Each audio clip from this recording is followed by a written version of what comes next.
کہ پاکستان کو بڑی مضبوطی کے ساتھ جو ہے ایران کے ساتھ کھڑا ہونا چاہیے، اور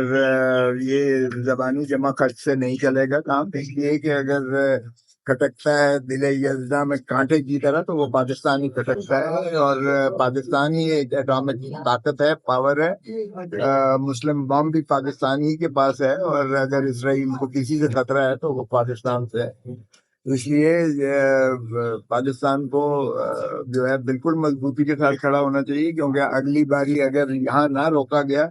تو پھر اگلا اہداف پاکستان ہی ہوگا، اور پاکستان کی اقامت تنصیبات ہوں گی۔ اگر جس طریقے سے اب امریکہ نے 52 بامبرز مارے ہیں، کمپارٹمنٹ کی ہے، یہ تو قابل قبول بالکل نہیں ہونا چاہیے۔ مسلم امہ کو بھی اس پر احتجاج کرنا چاہیے۔ اگر اس طریقے سے ایران پر جو ہے ان کے جوہری تنصیبات کو ختم کر دیا گیا ہے اور منہدم کر دیا گیا ہے بقول امریکہ کے اور بقول اسرائیل کے، اور اگرچہ ایران اور اللہ کرے کہ صحیح ہو کہ انہوں نے یہ ریموو کر دیا ہو، وہاں سے ہٹا لیا ہو اس کو جو ہے پیش بندی کرتے ہوئے، تو خوشائند بات ہے، لیکن پھر بھی ایک مدت لگ جائے گی، ظاہر ہے کہ اس کو اپنا وہ درست کرنے میں۔ سر نوبل پرائز کے لیے ٹرمپ کو نامزد کیا ہے پاکستان نے، ابھی تو شرم آنی چاہیے ان کو جنہوں نے نوبل انتظام کے لیے کیا۔ جس طریقے سے غزہ میں اس نے جو ہے تباہ کاری کی ہے، اس میں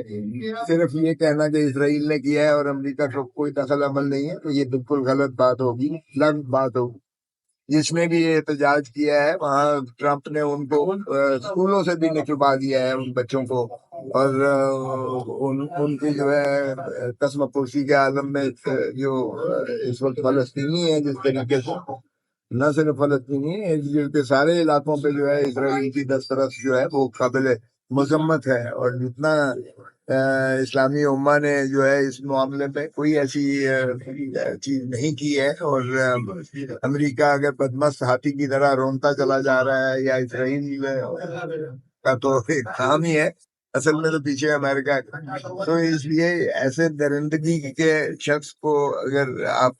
وہ کیا سمجھتے ہیں کہ نوبیل پرائز پیس دینا چاہیے، تو میرے خیال میں تو یہ شرم آنی چاہیے اس طریقے سے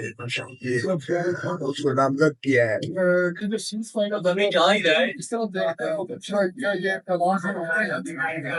دیکھیں انہوں نے جو اہداف حاصل کرنا تھا انہوں نے بقول ان کے کر دیا ہے، اور اس کے تو کوئی شک والی بات نہیں ہے کہ 17,000 میل انہوں نے جو ہے کراس کر کے آگے بمبارڈمنٹ کی ہے ایران کی سرزمین پر۔ یہ بریزن نیکڈ خلاف ورزی ہے انٹرنیشنل لاز کی بھی اور ہر لحاظ سے، اگرچہ آرٹیکل 51 کا حق رکھتے ہوئے جو ہے ایران نے قطر کے تنصیبات جو تھی امریکن اس پہ اور عراق کے اس پر جو ہے حملہ کیا ہے، اٹیک کیا ہے، لیکن بقول بش کے، اگرچہ بش میں سمجھتا ہوں یہ سوری ڈونلڈ ٹرمپ کے، جی ہم ایران کا شکریہ ادا کرتے ہیں جو انہوں نے ہمیں بتا دیا تھا، اور ہم نے اس لیے کوئی ڈیمیج نہیں ہوا ہمارا، ہم نے فوج اپنے نکال لیے تھے فوج 10,000 فوج کا قطر میں۔